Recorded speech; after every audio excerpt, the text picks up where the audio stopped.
Thank you all very much. If those of you at the back could come forward and take some seats up here, we can get proceedings underway. Just give people a moment. There's plenty, well, there aren't plenty, but there are some seats here at the front. So please feel free to come forward. My name is Alex White, Director General here at the Institute, and delighted to welcome you all this afternoon for the first event of our Rethink Energy series of 2025, a series that, as in the past, is sponsored by the ESB, Ireland's state-owned electricity company, amongst other things. And we're really thrilled to renew our collaboration and cooperation with ESB, always very fruitful, certainly from the Institute's point of view, and I hope and I think also from the ESB's point of view. It's the fourth such series that we've run.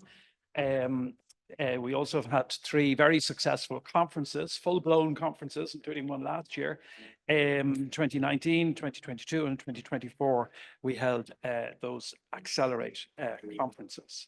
It's, I suppose, with the pandemic and various other factors, the first ESB IIEA partnership event that we've held as a fully face-to-face as well. Well, we also have hybrid, of course, with an opportunity for people to take part and to view it online, but we're able to be back here fully in person, or to use the more common phrases used now, face-to-face rather than in person, here in Northway, Georgia Street. So a very warm welcome to you all. I welcome, obviously in particular, our distinguished speaker and guest, Brian Motherway. I'll say more about him in a few minutes.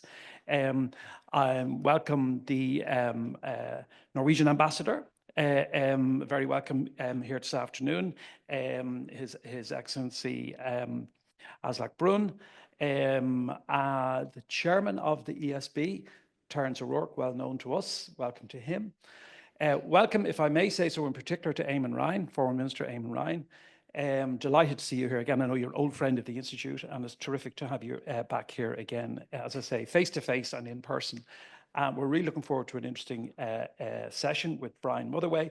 But before I hand over to Brian, I'd like to invite Sharon McManus, who's Group Head of Sustainability at ESB, to say a few words of introduction. You're welcome.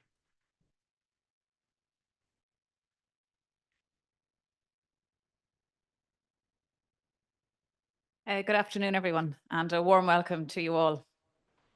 So as Alex said, my name is Sharon McManus, and I'm the Group Head of Sustainability at ESB, and I have the honour of saying a few introductory words before I hand over to Brian. What a better way to begin this series of the Rethink Energy Lectures, an initiative between ESB and IIEA, than to have our eminent guest speaker, Brian Motherway. I leave the formal introduction to Alex in terms of who and what Brian is, but I'm sure everyone in the room is really looking forward to his insights on the last 10 years since the Paris Agreement. And I want to thank everyone here in the room and online for being with us here today.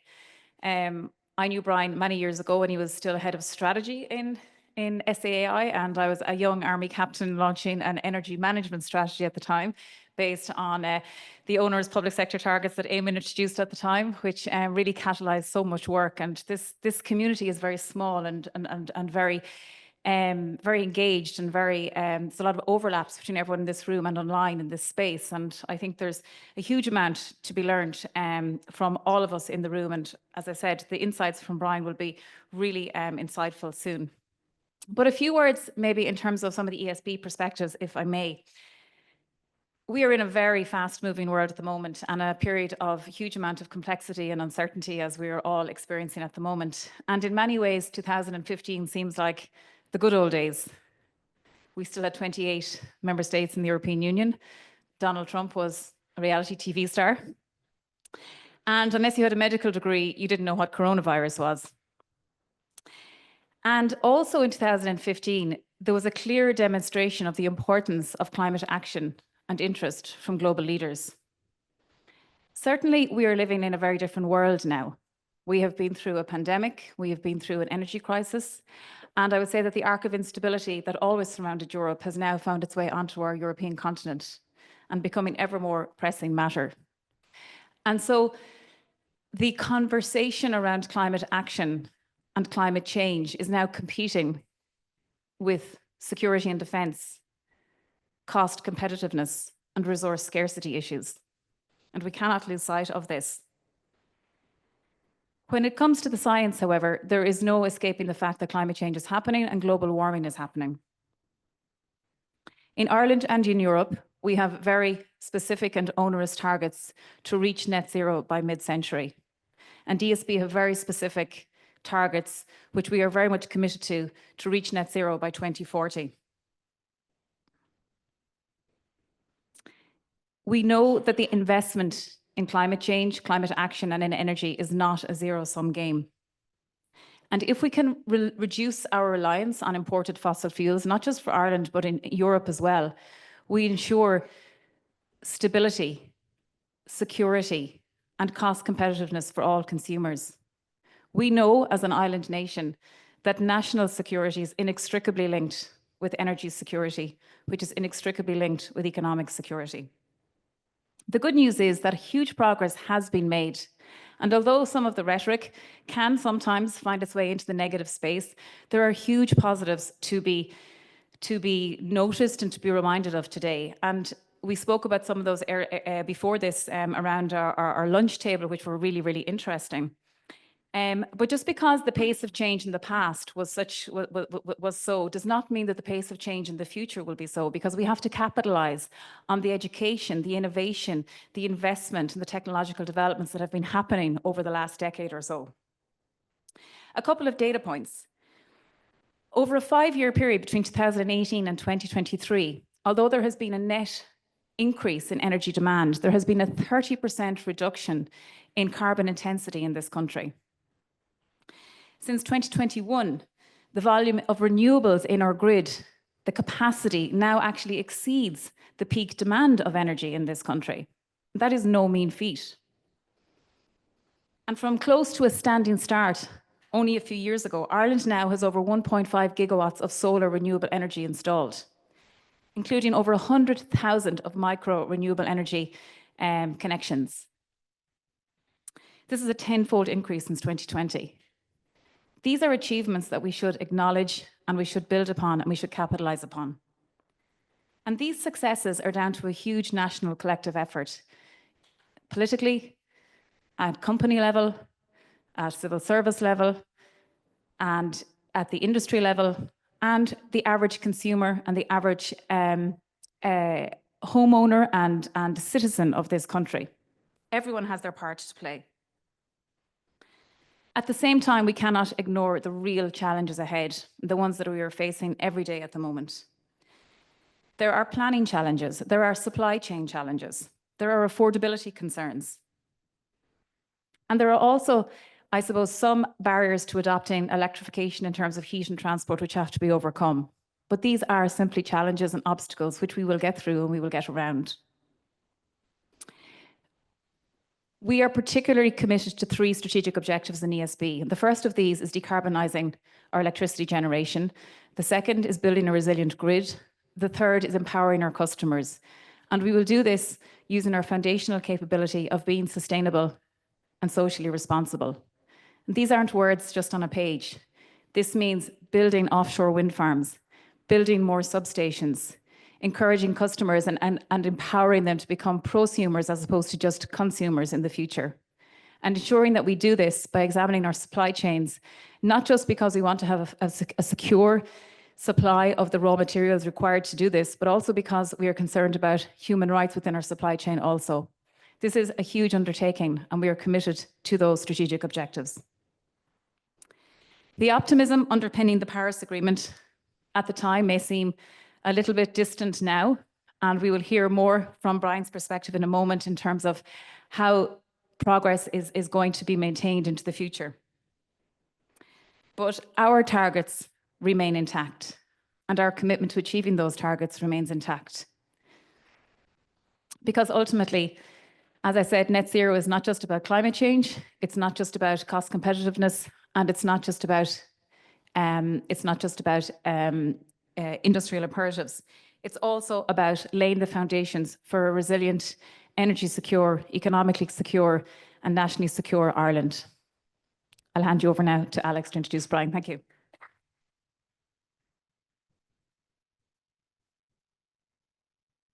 Thank you very much for that, Sharon. Brian Motherway is head of the Office of Energy Efficiency and Inclusive Transitions at the International Energy Agency. In this role, he oversees analytical and outreach programs supporting energy efficiency globally. He also leads IEA's work with governments on people-centered policymaking, addressing issues such as skills, inclusion, and fairness in clean energy policies. Before he joined the IEA, Brian was Chief Executive of the Sustainable Energy Authority of Ireland. I knew him during that period. He was extremely supportive to me as a minister and a great mentor, a great expert, a great giver of advice, and someone that one could really rely on for expertise. And I know he was certainly, to coin an old cliche, he was the IEA's gain, but very much the country's loss and the SEAI's loss at the time. I know many of us felt that keenly, but we were delighted that he went on to do so much important, critical work on the international, at the scale that he has been able to do that. Brian has always struck me as a particularly suited person for the kind of role that he carries out. Because, you know, when we talk about this whole energy space and discourse and world, we think about the engineering skills that are so important and so necessary, understanding capacity, understanding what's necessary in relation to infrastructure. But we also think about and are conscious of the importance of discussion, public debate, attitudes. We were talking earlier over lunch, optimism versus pessimism, how people think, how people look at the future, how they understand their own world. So instead of, as well as I should say, being an engineer and a highly qualified engineer, Brian Motherway is also holds a PhD in sociology. So he in fact straddles two critically important fields in this entire area of discussion and change and transition. So as I've always thought, he is especially well qualified to work in this area and to address us this afternoon. So it's my very great pleasure to welcome Brian to the stage. And those of you in the room will be able to ask questions afterwards. And those of you watching us online can do so using Q&A on Zoom. Brian, over to you. Thank you very much.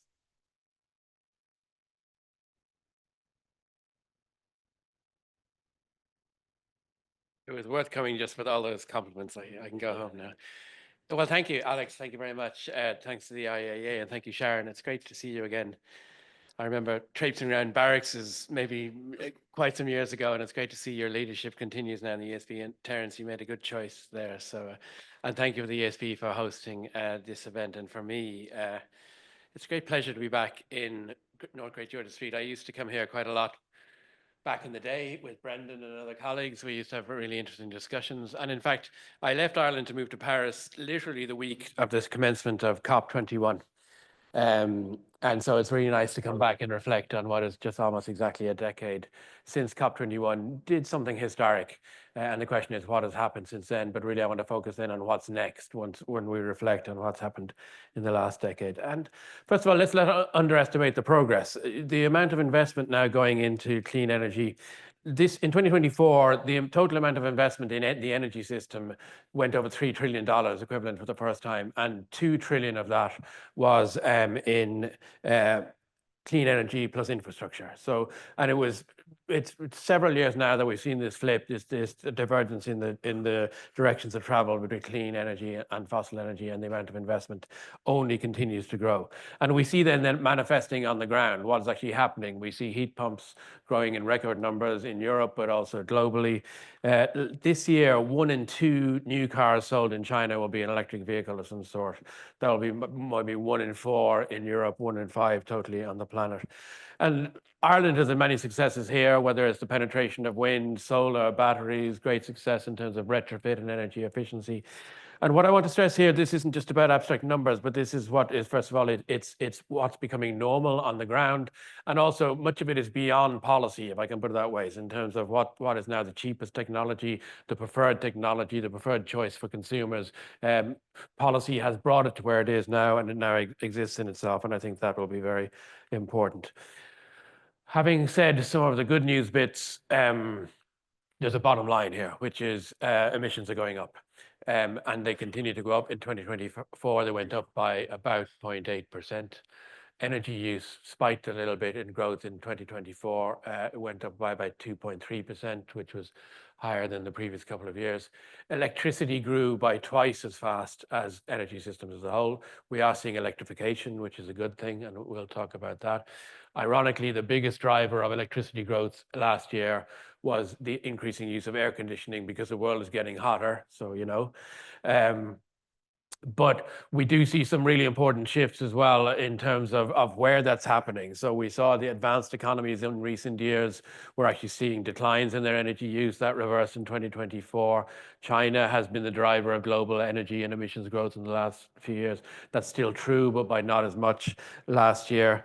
And we also see, on the one hand, really strong progress in terms of, let's say, our ability to run our economies in terms of carbon and energy, but being overwhelmed by growth. So here in advanced economies, in OECD countries, it takes 1/3 as much carbon to generate a unit of GDP as it did 50 years ago. But when you compare that to global growth in the OECD and more globally, it's just being overwhelmed. And what we see is an upward graph, and we are way, way off our targets in terms of emissions, in terms of 1.5, in terms of the commitments that every country on the planet made 10 years ago in COP21. We haven't really even started that journey in terms of where we need to be. Having said that, in terms of electricity growth, I do want to say that 80% of the capacity additions around the world to the electricity system were clean in one sort or the other. And we do see that major trend. And as I say, in terms of the optimism, pessimism framing, I'm going to say all the ingredients are there. Everything is there for us to go on the next leg of the journey. And it's a question of some of the choices we make now. When I talk about energy investments going up and clean energy investments going up, there's a very grave asymmetry going on here. 85% of investment in clean energy happens in the US, the EU, and China. And the rest of the world is a relatively minor player. Despite their need for energy solutions, despite their growing energy systems and the need for people to have access to clean and reliable energy, and despite the simple transactional equation that where is the cheapest carbon, where is the more sunlight, where is the more opportunities for abating carbon, there's a real mismatch between where investment is currently flowing and where it needs to flow in the future. Equally, we'll be talking quite a bit here about fairness in transitions and who benefits and who doesn't benefit and things like that. But today's energy global system is fundamentally inequitable in terms of access to energy. 760 million people around the world have no access to electricity. 2.3 billion people are still cooking with traditional fuels that are polluting. In sub-Saharan Africa, there are 500,000 premature deaths every year, primarily among women and girls because of their exposure to indoor pollutants associated with traditional ways of cooking. In advanced economies, here in the EU, 40 million people are in energy poverty. Poor households pay far more of their income on energy despite using less energy. In emerging economies, it's actually the graph is a bit misleading because poorer households spend less and consume less because they have access to less. So we have real fundamental inequalities in today's energy system that are our starting point. And then, of course, as have been alluded to already, we're in a particular moment, which is where I want to focus on in terms of where we've got to over the last decade and where we need to go. And I think there are a lot of headwinds. First of all, even before recent elections and things like that, we saw much more pushback. We are seeing much more pushback in every election in Europe, in Australia, in Canada, in the US, wherever you want to look, in Costa Rica, in Colombia, in terms of the way people feel about the effects on their lives of clean energy policies, the political opportunism that goes with that, which is inevitable. And as we discussed, a lot of this change in the politics of clean energy is normal. As transitions become more real and grounded, when I start to feel on the ground that my life is changing, or I'm being asked to change, or somebody's telling me something's going to happen, it just makes it more political. It makes it more divisive, and it makes it open to becoming more of a political debate.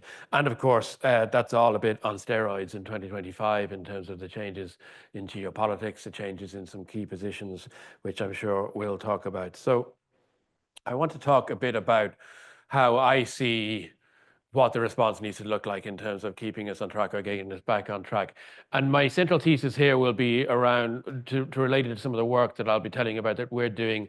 We use the term people-centered clean energy transitions. And my starting point in all these discussions is transitions are not about tons of carbon. They're not about megawatt hours. They're not about batteries. They're about people. We are engaged in clean energy transitions to make people's lives better in terms of greater energy access, affordability for the right amount of energy to keep people's lives comfortable, to drive economies, to create jobs, reduce air pollution, reduce the most egregious effects of climate change. And I think, to be frank, sometimes we forget that and we end up in technical conversations about particular policies, particular technologies, and we forget the orientation towards the social, which I think is a real key moment for us right now. And I'll be talking about three themes in that I think are central. First of all is the importance of leading with a positive vision when we talk about clean energy transitions. The second is creating social facts on the ground. And the third is designing our policies with fairness front and foremost in our mind. And first of all, let me talk about that, the way we frame it, and we talk about the why of clean energy transitions and what we're doing them for and what we expect from people that we're engaging with. I'm just going to take one example of 1,000 possibilities in terms of the framing of these debates. And this is the London ultra low emission zones, which have been in place for a number of years now, which basically means it's harder to drive a car in London. There's greater access for buses. Cars have to meet certain pollution standards, et cetera, et cetera. In a ramp up of these a year or two ago, there was tremendous pushback. These are some of the many headlines. A lot of people who whether they're in the media or in civil society, suddenly having an interest in poor people that I don't remember hearing before in terms of the effects it was going to have on the poorer communities. They would suffer the most, it would cost them the most, they wouldn't be able to get around, and that was how unfair the policy was. This is actually the reality of the policy in London. Air has got dramatically better in quality terms for everybody, and in particular, the reason I like showing this graph is that the gap between the richest and the poorest communities has closed by half. So everybody benefits from these policies, and poorer communities benefit in particular. And of course, it turns out that poorer communities are the people who rely most on buses. And now that buses can move freer, now that public transport is better, now there's more pedestrianization, ability to cycle, all of that is benefiting the people who need those benefits the most. And as I say, this is just one of many examples I could have cited to say the difference between the rhetoric and the reality. And I think we see this all the time. We definitely see it here in Ireland. We see it in elections in many countries in recent years, where somehow we have allowed the equation to be, on the one hand, it's going to cost us more, it's going to be inconvenient, I'm not going to be allowed to do something I used to be allowed to do, it's going to change my way of life, whether I like it or not. And on the other hand, some abstract future target, Brussels is telling us to do it, it'll be good for the planet in 100 years. And you have this real divergence between the tangible reality of the downsides and the abstractness of the future. And some of that is part of the equation, but it's no framing to motivate people, it's no framing to excite people, it's no framing to get people to engage in things that really have to be debated. We have societal choices to make that are really important. And of course, that framing is not the reality. And let me give an example from here in Ireland. Ireland has many, many excellent energy efficiency programs, and this one is targeted on the poorest and the most needy, because this is a program run by a fantastic institution called SEAI that is actually linked up here with medical professionals to target people. And basically, putting it simply, it's retrofit by prescription. So doctors find people who are suffering in damp, cold homes, and they prescribe a retrofit of the home. SEAI comes along and pays for that, improves the home. This is from part of that pilot in Dublin, where about 1,600 homes were upgraded, and people were asked on a scale of 0 to 5, what has changed? And you can see for yourselves there, difficulty in paying bills has plummeted, GP visits have plummeted, hospitalization has halved, and thermal comfort has gone from 1 to 5. And that's the reality. That's what clean energy looks like on the ground. And that's what a clean energy policy needs to look like. When you ask somebody now, have you ever heard of net zero? Have you heard of clean energy? They're probably going to think about, oh, is that the thing where I can't do X? You're going to ban my boiler. You're going to increase my energy costs. But actually in Ireland, clean energy policies are healthier, more comfortable homes. There are better rural bus services. There are jobs in wind energy. There are cleaner environments. There are opportunities for the future. And we need to hang on to that framing. And that's why I talk about leading with a positive vision. But of course, there are costs and benefits. Not everything is just pure benefits. Some people will see costs. Some people will see changes they don't necessarily welcome, and we need to embrace that, and we need to engage that. And that's why I think the question of fairness is so important when we design and implement our policies. And this is an example from a French retrofit program, not dissimilar from ones in Ireland and elsewhere. And the yellow bars tell us that if you just gave retrofit grants to home owners that are on a flat rate, you get 30% of the cost or whatever else. The richer deciles on the right would, for understandable reasons, get most of the money involved. But in the French case, they designed a more nuanced scheme that takes a number of factors into account in terms of the state of the house, the size of the family, the income, and other factors. And therefore, you see a tremendous flattening in terms of where the money goes, where the benefit goes, who is ending up with warmer, more comfortable homes. And you can imagine that the difference that makes in social terms in terms of the goal to make people's lives healthier and more comfortable, as well as reducing emissions. But you can also imagine what it does in political terms, in terms of the perceptions of fairness. This is how taxpayers' money is being spent, who is benefiting from that, why are we doing it, and there's a real difference there. Ireland, by the way, has very similar distinctions. I was just looking at the SEAI website the other day. Ireland has spent €1 billion on home retrofits in the last 5 years. 250,000 homes have benefited, and the biggest group by far to benefit are the so-called energy poor households. So there's a real progressive logic in the programs, but also 250,000. What's that? 1 in 7 or 8 homes. So everybody has a neighbor, a friend, a family member who has. This is now becoming normal. It's becoming something to envy, something to see that this is a positive engagement, and this is what clean energy programs can really look like. And that's why I think that question of designing for fairness is so important.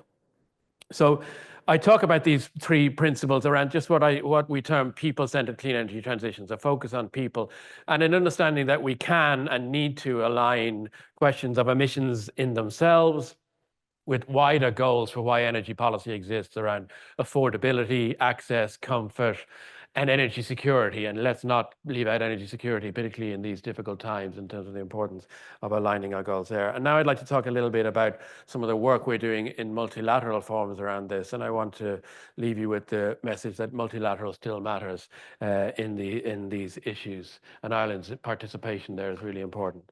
So first of all, we've been working with the G20, and last year's Brazilian-led G20 adopted. Very little was agreed in last year's G20, by the way. It was some interesting meetings to be at in Brazil. And one of the few things that was agreed, and to my pleasant surprise, was a set of voluntary principles for just and inclusive energy transitions that were negotiated by energy ministers and then signed off by the G20 leaders late last year. They're not perfect. Some of the language is a little bit fuzzy, but I think it's a major historic breakthrough for all G20 countries to say, we believe in the concept of just and inclusive energy transitions, and we want to set out what that means in some detail. And you can see that there's a lot of really important principles there to lock in, and I think that was quite an achievement. We worked very closely with the G20 presidency on that process through an engagement the IIEA hosts called the Global Commission on People-Centered Clean Energy Transitions. And it's made up of energy and climate ministers from about a dozen countries. It's led by Teresa Ribeira and Alexandra Silveira, the Brazilian minister. It has a bunch of ministers from other parts of the world and a bunch of civil society people ranging from youth, gender representation, indigenous communities, labor and business and so on. And we work with these people to get their experience and their perspectives to really flesh out what do we mean by a simple term, people-centered transitions. What does that mean when you break it out into separate components, and how do you deliver that on the ground? And that's the moment we're at now, having agreed these high-level principles, which sound great, but how does that turn into action on the ground? And that's exactly the question we are working on this year in G20, which is led by South Africa, which has a great commitment to this process to turn the high-level principles I just showed you into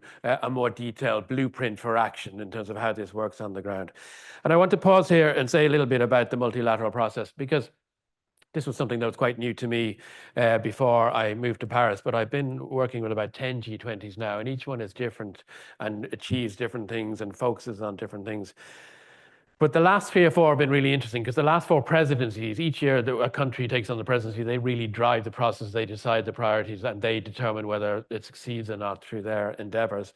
The last 4 have been led by Indonesia, India, Brazil last year and South Africa this year. And it's really been important to have that Southern leadership driving the process to make this really feel like a global process. And I think Brazil has very high ambition for what they want to do with their presidency of G20, with their presidency of COP. They achieved a lot in G20. And we have this really nice line for this work going from agreeing the principles in G20 last year, taking it into a blueprint for action in this year's G20, when the ministers will meet in September, and then taking the road to Belém in November, where we will see Brazil's leadership once again in COP30. On COP30, we had a meeting a couple of weeks ago with André Delago, who's the incoming COP president, and he was very much central to Brazil's G20 presidency as well. He's a really strong diplomat, and Brazil's leadership has been really important in the last couple of years. And I think we're in as safe as hands as we possibly could be in these times with André Delago as the COP president. And some of you may have seen he's issued his first presidency letter, which sets out some of the principles. And it really builds on Brazil's strong commitment to multilateralism, to progressive politics, to engagement, and to delivering for people. It's going to be a challenging year, and I'm sure we'll talk about that in both G20 and COP30. The idea of consensus is different in 2025. But I will say to you that I've seen many presidencies find ways to deliver important outcomes that aren't based on total consensus and total unanimity, and I'm optimistic for both of those processes this year. Here's my little advertorial. So here's some of the work we're doing on this, and happy to engage with anybody on this, some of the steps on the journey around these people-centered clean energy transitions this year. On our side, some of you know that we host an annual conference on energy efficiency everywhere, somewhere in the world. Last year was in Nairobi. This year is actually our 10th anniversary. Makes me feel old, in Brussels. And that will be led by our Executive Director, Fatih Birol, and the new Energy Commissioner in Brussels, Dan Jorgensen. And because it's the 10th anniversary, it will be a big moment. It's building on the COP28 success, where the world agreed to a doubling target for energy efficiency, and we'll have a lot of people gathering there. But we'll be seeing everything through a social lens. So we'll use the opportunity that a lot of ministers and other key stakeholders are coming to Brussels. We will host the next commission of our Global Commission on People-Centered Transitions, and also our platform called the Clean Energy Labour Council, where we bring together union leaders from around the world to engage in these issues. And that's also a very important platform for us. In July, we'll be working with Anne Hidalgo, the Mayor of Paris, to host a global youth summit, which is looking specifically at this journey from Paris to Belém. And we'll be co-organizing that with the Brazilian leadership of COP30 to look at the youth participation and the youth input into COP on that journey. And I think Belém is going to be very important in many ways. And of course, then we see the main set pieces in September in South Africa, and November in COP30 in a small town in northern Brazil called Belém. So what I want to end by saying is, in terms of Ireland's position, Ireland is a guest country of G20 this year for the first time ever, and I think that's fantastic. I'm really pleased. Makes me proud as an Irish person. But I also think it's strategically very wise for Ireland to have taken up that position, because it's already finding itself in daily meetings with Australian officials, Canadian officials, American officials, Brazilian officials, and it's really putting Ireland on the global stage in terms of its engagement. Also giving Ireland a chance to stand up and identify what it believes in terms of the progressive agenda, the clean energy agenda, and across many other areas well beyond energy and climate. And what I really want to say is, I'm sure I'm going to be asked any second now, what does multilateralism mean? Is there such a thing as multilateralism in 2025? And what I want to say to you, it's certainly changed. We're entering a new era, but I really believe multilateralism is more important than ever. And it's a crucial moment for multilateralism. And the fact that Ireland is now playing a role in that, I think is really important and something we should all champion. So let me close there, and looking forward to the discussion. Thank you very much.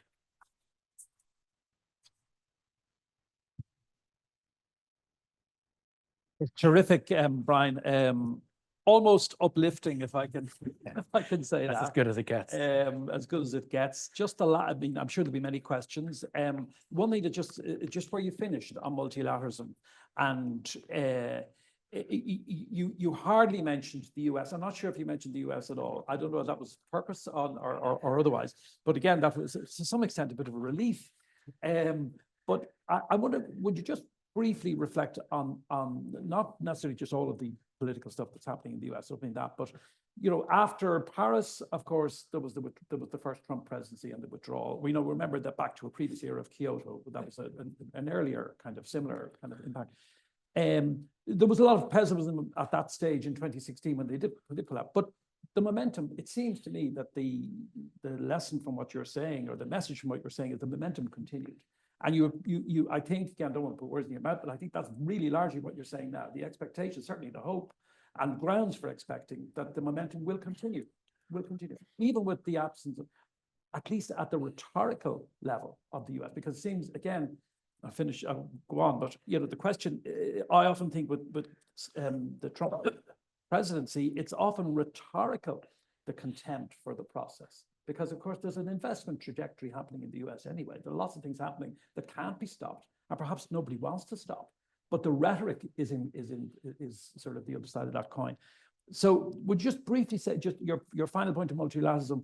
Yes, but what about the US? People would be saying, surely their absence or what their current position will necessarily have an adverse impact on that.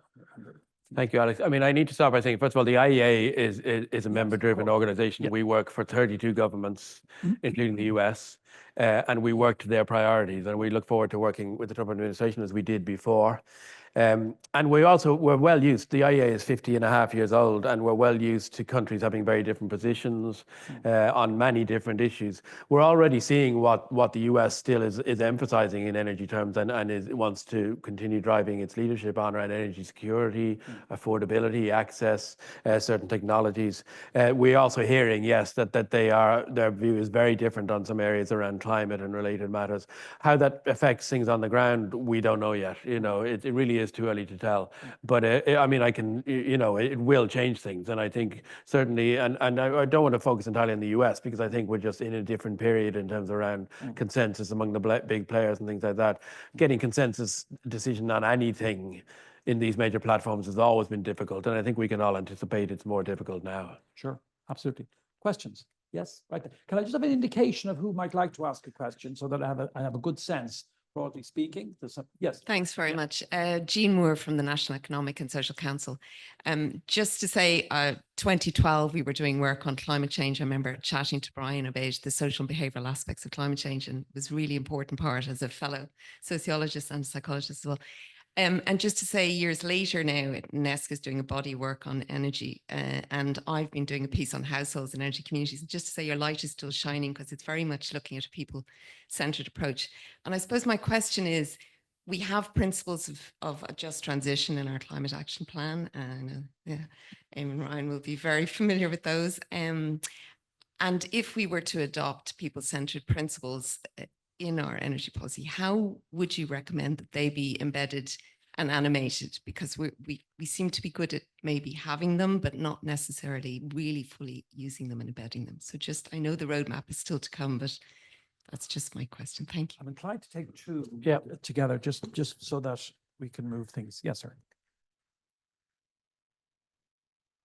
If you could give your name and just say where you're from, as indeed you did, but just to remind people. Hi, Eamon Conley from a business called Healthy Home Check. I would know Brian from my previous role in Climate. A couple of things, Brian, just get your perspective on. While I've got the mic, I might ask two things. Heat pump retrofits strikes me as one of the main challenges is the price of electricity to the consumer relative to fossil fuels in the transition.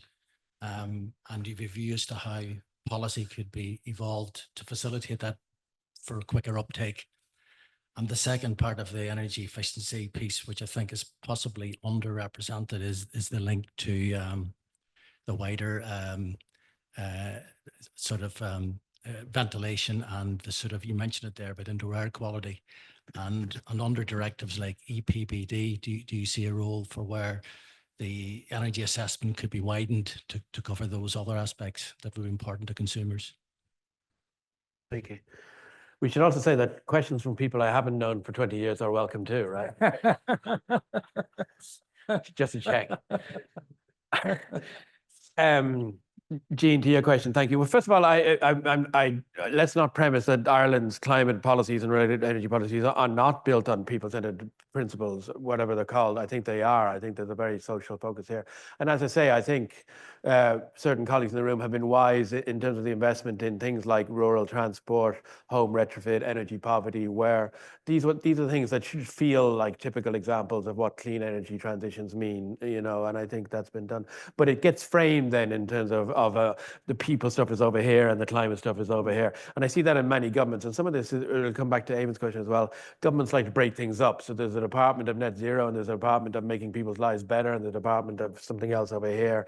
And they don't always feel fully integrated. And of course, there's always a difference between the debate happening on the ground and how it should be. And some of that is because these things are complicated and how they feel and people have genuine concerns. They hear different things. But of course, also the debates get manipulated and by vested interests. And let's not forget that. I'll just use the question to talk a little bit about behavior change, because we track behavior change campaigns around the world and we track how they're done and what kind of impact they have. And I can summarize several years' work and say they're mostly terrible.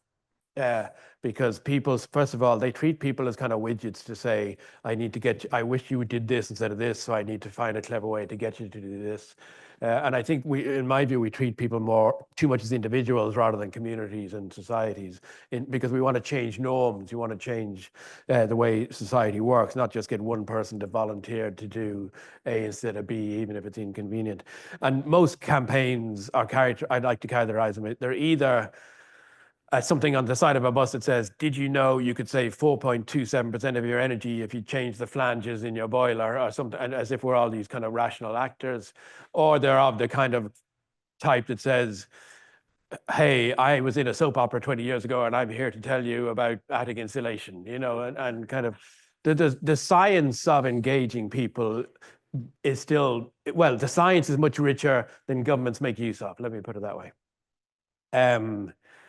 On heat pumps and that, these are technical issues, but there's a really interesting dynamic across Europe, because this is all about heat pumps save a huge amount of energy and usually a huge amount of carbon, but they don't necessarily save the consumer any money because it depends on the relative price of gas and electricity. And so, for instance, if you put a heat pump in Sweden, it'll halve your electricity bill. If you put a heat pump in the UK, your electricity, sorry, if you put a heat pump in Sweden, your spend on your heat will halve. If you do it in London, your spend will go up. Now, these are complicated issues, because I don't want to just say you should bring down the price of electricity. I guess we could all say that, but there are other dynamics in pricing. But I think thinking about the market design and relative pricing is really important now, because I do think in some cases we have legacy systems and thinking that weren't designed for the pace of change and transitions.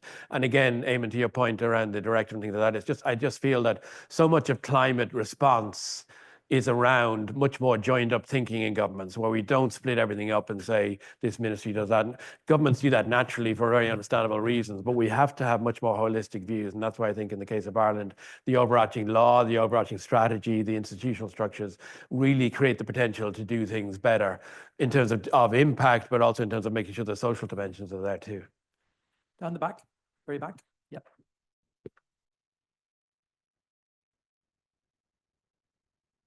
Hi, everyone. And I'm Francesca Insabato, Environment Sustainability Coordinator for Concern Worldwide. And I represent the humanitarian sector here. Now, at a time where multilateral humanitarian assistance is actually at a critical turn, we face a challenge, because we are trying to still deliver on life-saving humanitarian assistance and climate action, but with constrained funding. So my question would be, do you see any innovative mechanisms or avenues to raise funds for humanitarian organizations that are willing to invest on clean energy projects or climate action in collaboration with governments, or any other possible insight on your side? Thank you. Just to forget, I know there's another question here, but just 2 rows in front of, yeah, that gentleman there with the glasses. Yeah, just because he's nearby. Yeah, and then I'll come up here. Hi, thank you, Brian. It was a great talk. My name is Kshitij. I'm from KA Advisors. I just want to pick your brain on something. You touched about people-focused transition, and then we have a big pushback in all over Europe. It's not only Ireland, but from the industries on the name of the competitiveness. Do you think is there a way, or how competitiveness can be solved, or not fully solved, but then partially addressed through people-focused transition, how they can collaborate together? Or should we start looking at the things outside our boundaries? Because that's a biggest challenge right now, I think. Sure. Yep. Thank you. Thank you. Both good questions. On the first question, I think this is not my expertise, but Eamon was with us a few months ago where we held a big summit on clean cooking, and the whole discussion around carbon markets was really important there, and carbon financing, because this is a personal view just because it's not my space, but there's a bit of in clean cooking. Clean cooking is a terrible, terrible problem. It's a social problem. It's easily soluble. It's solvable by what I'm going to describe as a few billion quid, right? It's not difficult. We just need to fund helping people change over to cleaner, more modern cooking systems. And yet we still have barriers to getting that funding flowing. And one of the challenges, it's not the only challenge, but one of the challenges here is that it's not amenable to carbon market funding because it's not very verifiable, because you don't know how much carbon it's going to save, you don't know how people are going to behave, and it's hard to count. And a lot of Western investors and Western companies, because they're under the cosh to make sure there's no greenwashing and they're spending their carbon and climate funding on legitimate things, shy away from funding clean cooking because they're afraid they're going to be criticized because they said they bought a million credits, but actually it's only 500,000 because not so much carbon was saved. And yet this strange paradox happens then, because women and children continue to work in these, and it's mostly women and children, which is why I identify it that way. And so there's kind of this mismatch between the social good of that outcome and the counting of the carbon is something that troubles me. I'm simplifying it a bit there, but just I wanted to mention that. On the competitiveness and that, I mean, again, I just want to say that there should be no sense of opposition between energy security and transitions, competitiveness and transitions, affordability and transitions. All of these things can be aligned together. I think Europe is doing some very good thinking on this. I think the Draghi report is really good and has some really good ideas. I think the new college in the Commission has some really good ideas. In Europe, implementation, coherent implementation is always a challenge. So let's see. But I think the idea of Europe saying we've really got to focus on competitiveness and affordability, but in a way that we stick to our guns on climate and clean energy because we believe in it and we see the alignment, I think that's really important. Mm-hmm. Question here. Did I see another, before you start, did I see another hand in this area here? The ambassador. Ambassador, of course, yeah. Come up here then. These two. Thanks, Kieran. Claire Duffy, ESB. I just wanted to ask you around net zero fuels, and I was wondering if you might share with us some of the trends that the IEA is seeing. So very much when we look at the increased penetration of renewables, we're still going to need that backup dispatchable energy, be it in ESB, we're looking at grid scale batteries and ultimately perhaps using offshore to generate green hydrogen. But we are seeing, issues that's dependent on offshore, but we're seeing elsewhere perhaps the hydro-treated vegetable oils, or are we seeing Saudi Aramco ramping up with e-fuel partnerships? Just interested to see the trends that the IEA are seeing around that net zero fuel piece to provide the dispatchable backup energy. Thanks. Hello, Aslak Brun, Norwegian ambassador. I wonder if you could say something more about energy security. I mean, after the full-scale invasion of Ukraine, that's really been very high on people's mind. You have done some analysis on that as IEA, I know, but also in terms of how you look from a first point about we have to frame this right. Seems to me that renewable energy is local. So if we accelerate the change towards renewable energy, some of the concerns we have now about the energy security will also then be less important than it is today. So your comment, please. Yeah, thank you. I'll start there and good. I mean, I think that's absolutely right. And I think sometimes, as I said, we've seen maybe people trying to create an opposition between energy security and clean energy transitions. I think Europe did realize, in the last couple of years that we wish we'd invested more in efficiency in the last decade. So it only takes half as much energy to heat an efficient home as an inefficient home.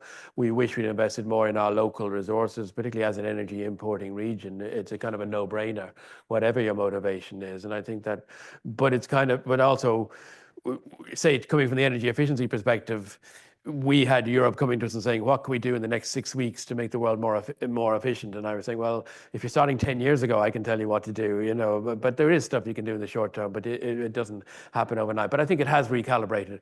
And we absolutely believe that there's no misalignment between energy security and clean energy transitions. But I think it's really important not to let that framing stick, because energy security is very important to people's lives and well-being, but also in the debate here, because if there's a sense that moving to renewables makes my energy less secure or risks the lights going off or something like that, then nobody's going to support that. And you see that in the global debate.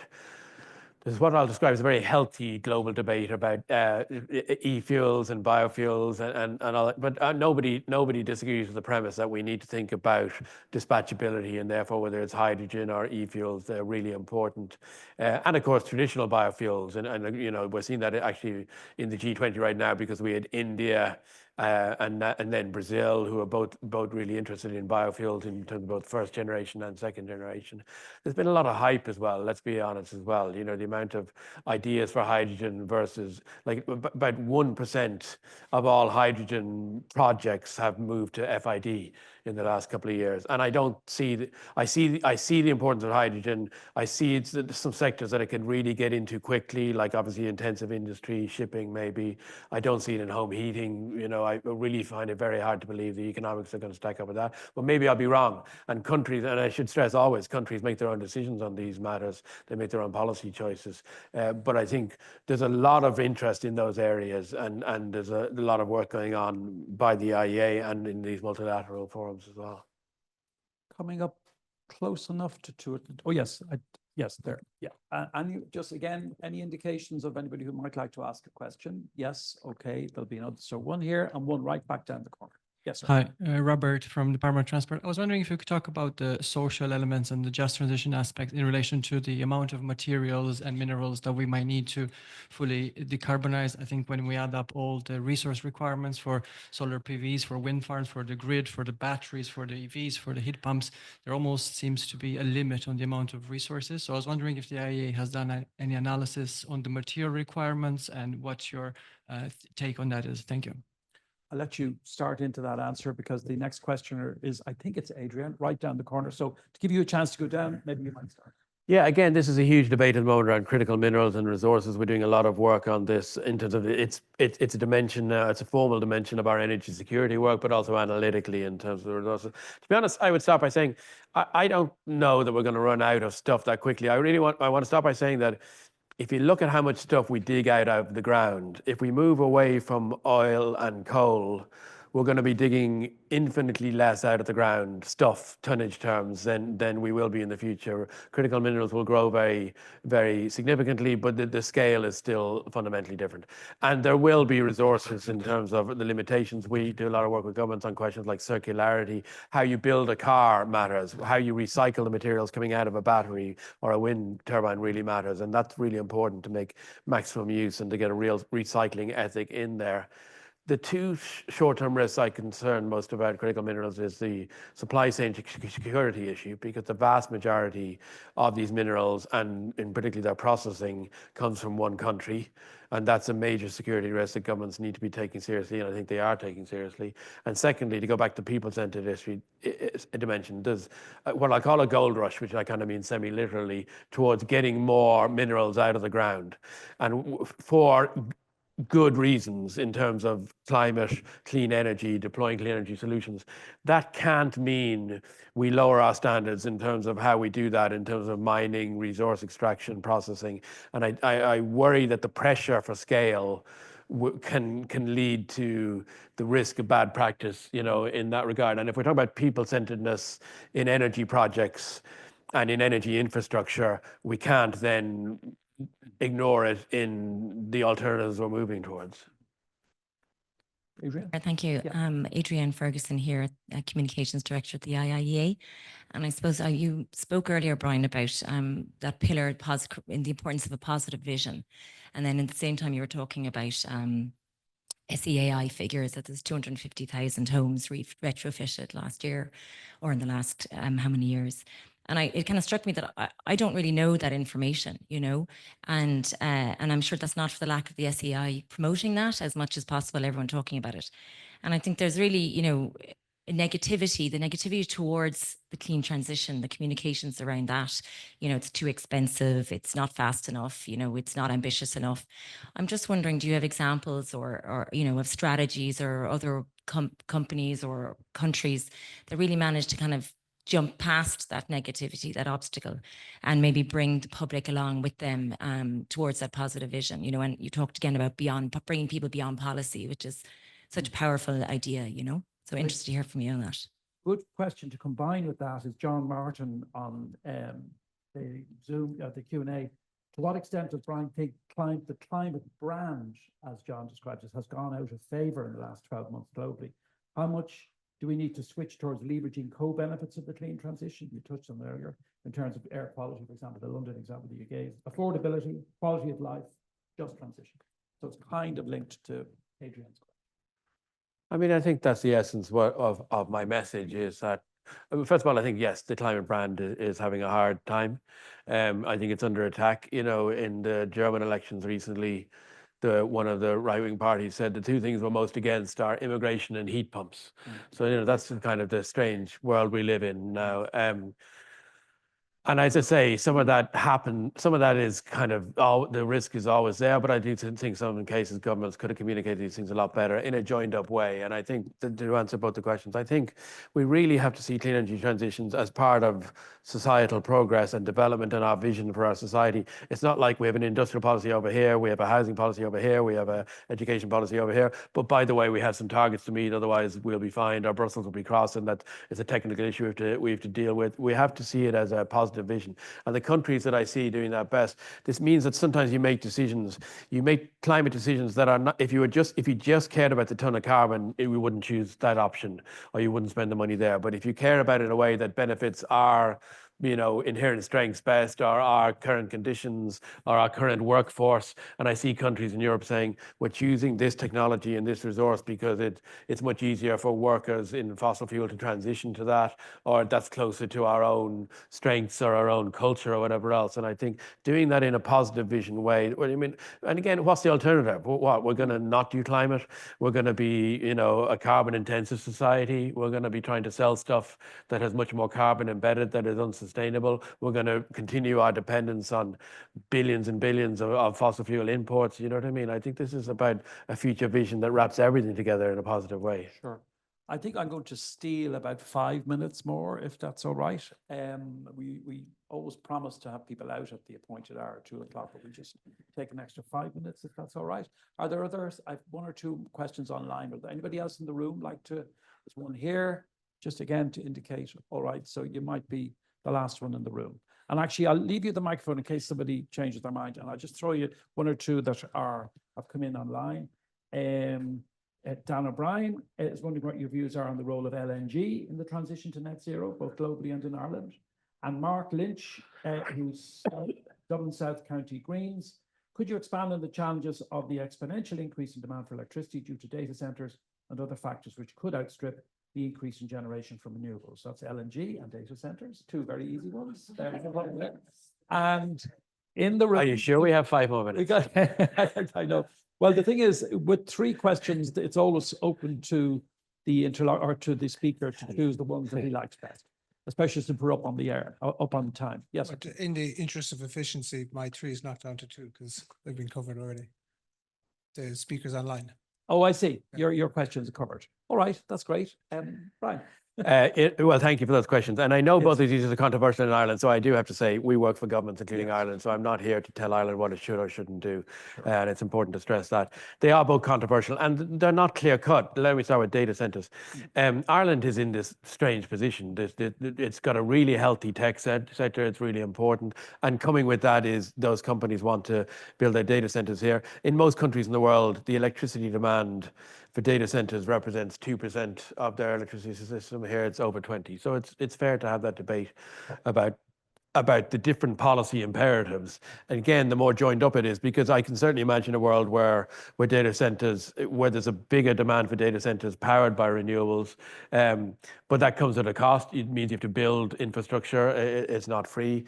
It has a political dimension, because I see coverage now where I see people saying, it's one thing asking me to have a wind farm in my neighborhood to power our homes, but it feels different if you ask me to have a wind farm in my neighborhood to power a data center that I don't feel any, connection to. So I think there are difficult decisions there, and same with LNG, because again, I want to really stress that we need to keep energy security first and foremost in our minds. It hasn't gone away.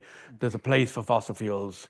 Let's not be, let's understand that that transitions need to be orderly and secure and take time. Whether LNG is the right decision for Ireland or not is not for me to say, but I think we have to take seriously these competing pressures and have a mature debate around that. Okay. Brian, thank you very much for that excursion, first of all, in the presentation and where we are 10 years on, or almost 10 years on, but also I think more compellingly, your willingness to look forward into the next 10 years. I mean, when we were in Paris in 2015 and talking about 2030, it's 15 years since, and we've gone through 2/3 of that period since. It's amazing to think that. So I remember being on a radio program one time talking about 2050 and just being almost sort of slagged out of the studio, like, how can you talk about 2050? When even is that? The presenter said, so like, but these timelines, they do catch up, and they are catching up. But it's been great the way you've demonstrated the progress that's been made, not just kept hope alive. I think you've done more than that, shown that it's not just a kind of a whimsical hope, but that there's real, genuine progress being made, and the groundwork there for huge things to be done in the coming years. So just once again, thanks very much to Brian Motherway. Thank you. And thank you in particular to everybody in the room and those of you who've been watching online for your attendance. And we look forward to seeing you all again very soon. Thank you. Thank you. Thank you.